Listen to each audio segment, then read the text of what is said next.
10 വർഷത്തിലേറെയായി മുടങ്ങിക്കിടക്കുന്ന Kasaragod government medical college ആശുപത്രി കെട്ടിടത്തിന്റെ നിർമ്മാണം പുനരാരംഭിക്കാനുള്ള നടപടികൾ തുടങ്ങി. പഴയ കരാറുകാരനെ ഒഴിവാക്കി പുതിയ കരാറുകാരനെ ഏൽപ്പിച്ചാണ് പുതുക്കിയ ടെൻഡർ നടപടികൾ നടത്തിയത്. 1 വർഷം കൊണ്ട് നിർമ്മാണം പൂർത്തിയാക്കലാണ് ലക്ഷ്യം. നബാർഡ് പദ്ധതിയിൽ ഉൾപ്പെടുത്തി ആശുപത്രി ബ്ലോക്കിന് 91 കോടി രൂപ അനുവദിച്ചിരുന്നു.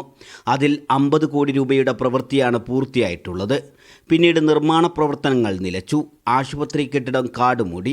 നിശ്ചിത സമയപരിധിക്കുള്ളിൽ പണി പൂർത്തിയാക്കാൻ കഴിയാത്തത് കാരണം നബാർഡിൽ നിന്നുള്ള 41 കോടി രൂപ ലഭിക്കുന്നതിന് തടസ്സമായി. ആശുപത്രി കെട്ടിടം പണി പൂർത്തിയാക്കാത്തത് കാരണം മെഡിക്കൽ കോളേജിൽ കിടത്തി ചികിത്സ ആരംഭിച്ചിരുന്നില്ല. MBBS കോഴ്സ് ഇവിടെ ആരംഭിച്ചപ്പോഴും ടീച്ചിംഗ് ആശുപത്രിയായി ഉപയോഗപ്പെടുത്താനുമായില്ല.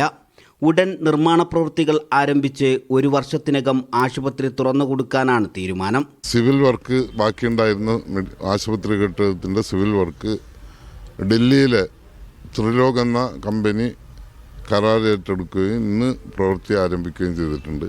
MEP വർക്ക് ഊരാലുങ്കൽ സൊസൈറ്റിയും ഏറ്റെടുത്ത് അതിനൊരു ഏകോപനം ഉണ്ടായിരുന്നില്ല. അതുകൊണ്ടാണ് കുറച്ച് താമസം വന്നത്.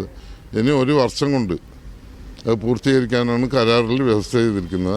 10 വർഷമായി മുടങ്ങിക്കിടക്കുന്ന ആശുപത്രി കെട്ടിടത്തിൻ്റെ പണി എത്രയും വേഗം പൂർത്തിയാക്കുകയാണ് ലക്ഷ്യം. ആശുപത്രി ബ്ലോക്ക് നിർമ്മാണം പൂർത്തിയാവുന്നതോടെ MBBS വിദ്യാർത്ഥികളുടെ ടീച്ചിംഗ് ആശുപത്രിയായി ഉപയോഗിക്കാനാവും.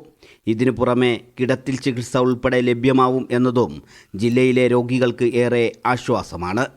മീഡിയ 1 കാസർഗോഡ്.